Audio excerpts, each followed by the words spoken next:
nombre es María Fernanda Santana Ramírez y les voy a presentar el tema de urticaria. Pertenezco al grupo 6J2A de la Facultad de Medicina. Para comenzar a entender un poco el tema vamos a tener primero el caso clínico. El caso clínico habla de una femenina de 26 años de edad, la cual acude a consulta por presentar abones que son muy pruriginosos desde hace un año. La paciente refiere que estos se presentan en el transcurso del día, pero sobre todo son de predominio en la mañana cuando ella toma un baño. Además refiere que cuando ella está en ríos o en piscinas, estas lesiones se vuelven a presentar. Ella refiere que no ha tenido angioedema y nos refiere que cuando consume antihistamínicos, estas lesiones no desaparecen, pero sí se vuelven mucho más leves. Se le realizó a ella una prueba de provocación donde estuvo expuesta 15 minutos a agua a temperatura ambiente donde hubo reacción. Ahora vamos a conocer un poco más. La urticaria es un síndrome reaccional de la piel y de las mucosas que se va a caracterizar por ronchas o bien angioedema que va a ser ocasionado por un edema vasomotor. Este va a ser transitorio y circunscrito, que va a estar a nivel de la dermis y que puede llegar a durar horas. Aquí tenemos una imagen de cómo se vería una lesión de urticaria. Ahora, en la epidemiología de la urticaria vamos a tener que su frecuencia poblacional va a ser muy variada. Puede ir desde 1 a 2%, incluso hasta un 20%. Por otra parte, la urticaria predomina en el sexo femenino, sobre todo en las mujeres que están situadas entre los 40 y los 50 años de edad. De estos pacientes, solo un 30% de los afectados vamos a encontrar el agente causal o bien identificar la causa que nos está ocasionando este problema. Por otra parte, tenemos la urticaria de tipo colinérgica, que más adelante vamos a ver la clasificación. Cuando nosotros hablamos de urticaria colinérgica, vamos a decir que esta predomina sobre todo después de los 20 años de edad y que se observa sobre todo en un 3.9 hasta 15.7% de los pacientes que tienen una urticaria en general. Ahora, en los niños, la causa principal por la que ellos tienen una urticaria son por infecciones tanto virales como bacterianas, sobre todo en un 80%. Y vamos a tener que la urticaria va a coincidir con el angioedema hasta en un 50%. Sin embargo, solamente se presenta en un 11%. Ahora, vamos a hablar de la etiopatogenia. ¿Qué es lo que me puede originar una urticaria? La variedad de cosas que me pueden originar una urticaria son infinitas. Podemos tener que pueden ser ocasionadas por fármacos, por alimentos, por ciertos alérgenos que uno inhala en el ambiente, por infecciones, por factores psicológicos que predisponen, por enfermedades generalizadas, sustancias penetrantes o sustancias que están en contacto con nuestra piel, picaduras y mordeduras de insectos o artrópodos, o bien anormalidades genéticas o agentes físicos. Ahora, de todas estas causas, las principales, las que me van a causar con mayor número de veces una urticaria, son la ingesta o inyección de productos farmacológicos y químicos, como cuáles, como antibióticos, principalmente la penicilina, como analgésicos no esteroideos, los laxantes, las personas que consumen sedantes o tranquilizantes, ciertos anticonceptivos, algunos medios de contraste que se utilizan para ciertos estudios diagnósticos, los conservadores o colorantes que se utilizan en alimentos. Por otra parte, las causas infecciosas vamos a tener como principales de tipo bacteriana los que son de tipo Streptococcus o Mycoplasma. De las infecciones virales se relaciona sobre todo con hepatitis A, B, C y el VIH. Y de las parasitosis tenemos principalmente a Schistosoma manzoni y a Blastocitis hominis, entre otros. De las urticarias colinérgicas que ya habíamos mencionado en la epidemiología, que se presenta sobre todo de los 20 años en adelante, estas vamos a tener que son desencadenadas principalmente por 3 factores. Me la puede desencadenar el ejercicio, me la puede desencadenar una tensión emocional o bien un sobrecalentamiento pasivo. Ahora, pero ¿cómo es que se origina o cómo sucede la urticaria? Lo que va a suceder aquí en la urticaria es que esta se va a producir por una vasodilatación que va a estar localizada. Ya dijimos que esa vasodilatación va a estar a nivel de la dermis. Pero ¿qué es lo que va a pasar aquí? Esa vasodilatación se va a dar por un aumento en la permeabilidad capilar, que va a depender de distintas sustancias. ¿Cuál sustancia principalmente? La histamina. Pero también tenemos otras como las cininas, la serotonina, prostaglandinas, acetilcolina. Todas estas sustancias van a ser liberadas ¿por quién? Pueden ser liberadas por mastocitos o por basófilos. ¿En dónde? En la dermis superficial. Ahora, ¿qué me va a provocar esa desgranulación de dichas células? Esa desgranulación de dichas células puede ser activada por factores del complemento, por cininas, por fármacos, por agentes físicos que pueden actuar por dos tipos. Por una reacción mediada por IgE, cuando hablamos de un proceso inmunológico, o bien por mecanismos todavía desconocidos cuando son no inmunológicos.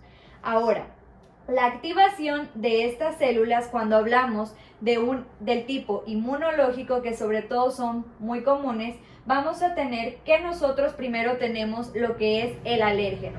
Una vez que nosotros nos exponemos a ese alérgeno, este va a actuar por medio de una hipersensibilidad de tipo 1, en la cual el alérgeno se me va a unir al anticuerpo de IgE y me va a provocar que se una al receptor de afinidad que está en la superficie celular de los mastocitos o bien de los basófilos. Entonces, una vez que yo tengo el alérgeno que se me une a mi anticuerpo IgE en la superficie de ese mastocito o de ese basófilo, me va a provocar que se genere esa liberación ¿de qué? De mediadores, principalmente ya dijimos la histamina. Y esa vasodilatación localizada ahí me va a provocar el edema, el prurito y el eritema que me va a estar dando la lesión. Cuando hablamos que son no inmunológicos, todavía ese mecanismo no es muy conocido. Sin embargo, se dice que pueden estar involucrados neuropéptidos, principalmente la sustancia P, que se cree interactúa con el mastocito y entonces me produce nuevamente la lesión que estamos diciendo, produciendo así la urticaria. Ahora, a la urticaria la vamos a clasificar de distintas maneras. La vamos a clasificar de acuerdo a su cuadro clínico, de acuerdo a su origen o de acuerdo a su evolución. De acuerdo a su cuadro clínico vamos a tener tres formas. La urticaria, que es propiamente dicha, tenemos el dermografismo y tenemos el edema angioneurótico, que más adelante vamos a ver en qué consiste cada uno. De acuerdo a su origen, ya dijimos, puede ser de tipo inmunitaria o no inmunitaria.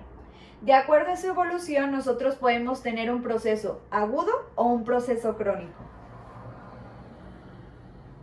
Ahora, cuando hablamos de las urticarias propiamente dichas, nosotros la vamos a dividir como número 1 las que son inducibles. Las urticarias inducibles pueden ser urticarias físicas o urticarias químicas. En las urticarias físicas vamos a tener principalmente el dermografismo, que es sintomático. Podemos tener una urticaria por frío, cuando estamos a temperaturas muy frías. Podemos tener una urticaria por presión. Podemos tener una urticaria solar o bien una urticaria por calor, ¿ok? Ahora, cuando hablamos de las urticarias químicas, aquí van a entrar las colinérgicas, que ya habíamos mencionado que pueden ser por el ejercicio, por la tensión física. Y tenemos las que son por contacto o incluso tenemos los de tipo espontáneas, las vamos a dividir en agudas, que son aquellas de menos de 6 semanas, y tenemos las crónicas, que son aquellas que duran más de 6 semanas. En el cuadro clínico de la urticaria propiamente dicha, nosotros vamos a tener que esta es una lesión circunscrita y diseminada o bien generalizada. Esta va a aparecer como ronchas o abones, es decir, aquellas elevaciones que son mal definidas, que van a tener un tamaño, una forma y un número variable. Estas pueden tener aspecto de piel de naranja, pueden durar desde minutos hasta horas y van a ser muy pruriginosas. De este lado tenemos ronchas y de este lado tenemos abones, que son las lesiones de urticaria. En el caso de dermografismo o urticaria facticia, que se conoce con los dos nombres, vamos a tener que la presentación son en ronchas lineales. El 20% de los pacientes tienen curación espontánea.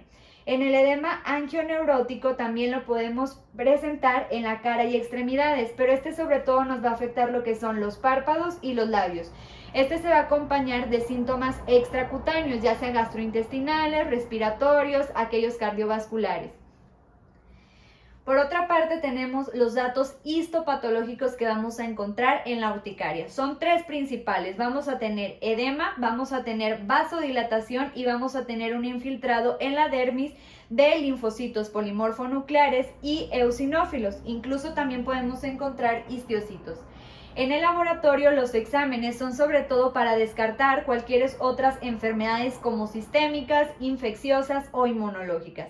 Se puede realizar biometría hemática, un ego, un coproparasitoscópico, algún frotis vaginal. La determinación de IgE sérica se utiliza para relacionar lo que es la urticaria con manifestaciones atópicas, y en ocasiones pues se requiere estudios más completos para poder ir descartando otro tipo de patologías. Es muy útil la investigación de la anamnesis, ya que esto nos va a ir a orientar a conocer qué es lo que me está ocasionando. Este es un cuestionario útil que abarca muchas preguntas para ir indagando en el paciente qué es lo que lo está ocasionando. Por otra parte, en la aguda no se recomienda hacer exámenes ordinarios. En la crónica se recomiendan los exámenes que ya mencionamos para ir descartando patologías.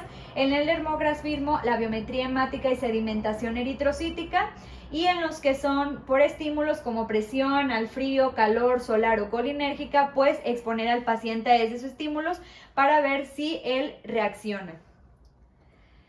En el psíquique, pues es muy importante conocer la calidad de vida que está teniendo el paciente. Como bien sabemos, la urticaria pues va a afectar la calidad de vida. Los pacientes no van a tener igual la vida que un paciente sano. Imagínense pues todo este picor que les está ocasionando, estas lesiones que tienen en partes de su cuerpo, que los hace tal vez sentir inseguros, que no los hace sentir cómodos, pues los va a llevar a que puedan estar pasando por estados de ansiedad y de depresión. Por lo cual es muy importante conocer cómo está impactando la urticaria en su vida diaria, ya que puede producir, por ejemplo, trastornos del sueño, que el picor los esté despertando durante la noche o bien que no los deje dormir. Todos estos síntomas pueden llegar a influir en su rendimiento tanto académico como laboral.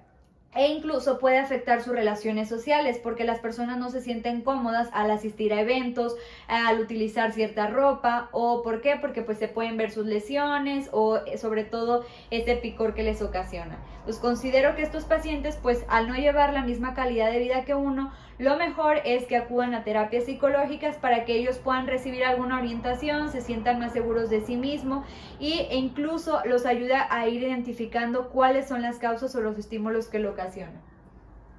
En diagnóstico diferenciales pues tenemos una gran lista, hay que ir descartando sobre todo por los síntomas, por el cuestionario ese que habíamos mencionado, para ir descartando otras patologías. En el tratamiento es sintomático cuando no se conoce la causa o bien hay que interrumpir todo el consumo de aquellos factores que uno crea que son desencadenantes la persona. Hay que usar ropita suelta para evitar pues el picor, evitar rascarse, evitar los baños con agua muy caliente, aquellas cremas o lociones que tienen mucho perfume. Hay que llevar un diario, es útil para ir conociendo en qué momento se presentó, qué estaba haciendo, qué estaba consumiendo esa persona cuando presentó las lesiones para identificar la causa. Como tratamiento farmacológico vamos a tener principalmente los antihistamínicos. De primera línea tenemos la loratadina 10 miligramos, cetiricina 10 miligramos, levocetiricina de 5 miligramos, fexofenadina de 180 o de loratadina de 5. Se da una dosis al día. En la segunda línea tenemos los corticosteroides que deben de ser por un tiempo breve y sobre todo en presión retardada. En caso de angiodema o anafilaxia se da la adrenalina por vía subcutánea y de uso reciente se está utilizando la mesalazina. De tercera línea tenemos la inmunoterapia y solo en caso de urticaria autoinmune grave. En angiodema grave o urticaria crónica se ha propuesto el omalizumab, que es un anticuerpo antimonoglobulina IgE. También tenemos para el frío ciproheptadina. En las colinérgicas se utiliza cetiricina o methidrolina. Por presión se utiliza la combinación de antihistamínicos con Montelukast. La bibliografía, pues el libro de dermatología, Atlas Diagnóstico y Tratamiento de Roberto Arenas. Es todo por mi parte, muchas gracias.